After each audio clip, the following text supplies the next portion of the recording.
something else having to do with cars. There was a story in the Charlotte Observer today where there's a state senator is trying to push to do away with car inspections for new cars.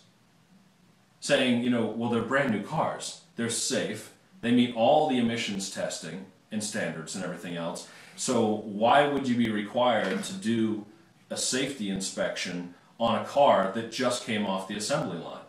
I think the inspections are crap anyways. What do you mean? I mean, it keeps people safe. No, how does it keep people safe? Because it keeps dangerous cars off the roadways. No, it doesn't. It doesn't keep dangerous. They make sure that the headlights work and that they're shining bright enough. They make sure that the tail lights work and that the directional signals work. If you have people driving out there without headlights, without brake lights, and without directionals, that's a safety hazard. Then you're driving in Asheville. No. I don't mean the cars that cover it with bumper stickers. I mean, I'm just saying, I mean, it helps to keep the roadways more safe. No, it does. Okay, so if you're talking about a car that is, you have to go through and pass the emissions inspections. Right. But if you have one light that's, you know, on your dash. The license tag.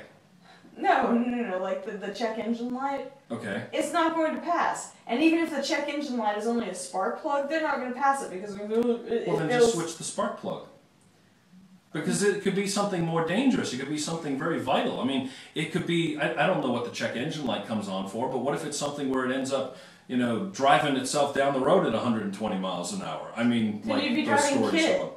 It'd be awesome. It'd be like Knight Rider. I used to, good. On a personal note though, I used to have this car that I had taken in for an inspection, and they had me back it out of the garage because it filled it up with so much smoke that they couldn't get to the car. But it passed. But was it pre-96? No. Because pre-96 cars don't have to be inspected. But it's stupid. I mean, it was like they backed me out. I mean, I know that 1970s and 80s cars are the ones that mostly are going to be doing that, but those cars are exempt from having to do the emissions testing. But it was smoking like it was on fire when I was driving down the road, and it passed the emissions test. Whereas I had a friend that had a car, their car didn't smoke, it had a light on the dashboard, and they wouldn't pass it until they replaced the entire computer, which cost several hundreds of dollars. I mean, so I don't understand. So obviously there was something dangerous about his car. No, there wasn't. All right, It's a scam. Let me get to this. Scam? Yeah, it's a scam. It's keeping people safe on the roadways. You want dangerous cars driving down? Cars are dangerous to begin with. Or the drivers behind the wheel are dangerous. Especially Maybe we should have driver inspections rather than car inspections. Maybe women should be allowed to drive. Let me get to the detail of the story here. It comes to us from the Charlotte Observer. It says, State Senator Stan Bingham said Monday he will seek support for a proposal that would exempt newer cars and trucks from state-mandated auto inspections. Bingham, a Davidson County Republican, said he would push the idea with lawmakers when they meet next week. How many new cars do you see where the brakes don't work and the tires fall off? Why go through this, Bingham asked. What? What?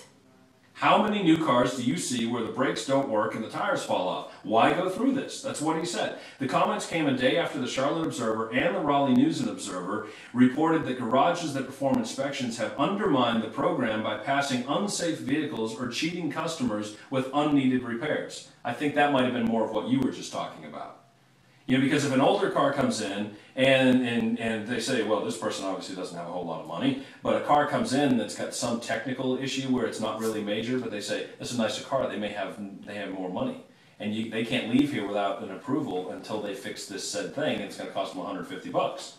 I mean, but I just don't, I know the old stories of, you know, watch out for car repair and everything. I just don't believe that most people are that way. I don't think they're going to cheat people. But it's your car. I mean, you know, it's like it's kind of a kind of a desperate thing when you suddenly don't have a transportation, and so most people are going to kind of take care of their cars to get around in. But I don't think emission testings are anything that's important. I think that's kind of a scam.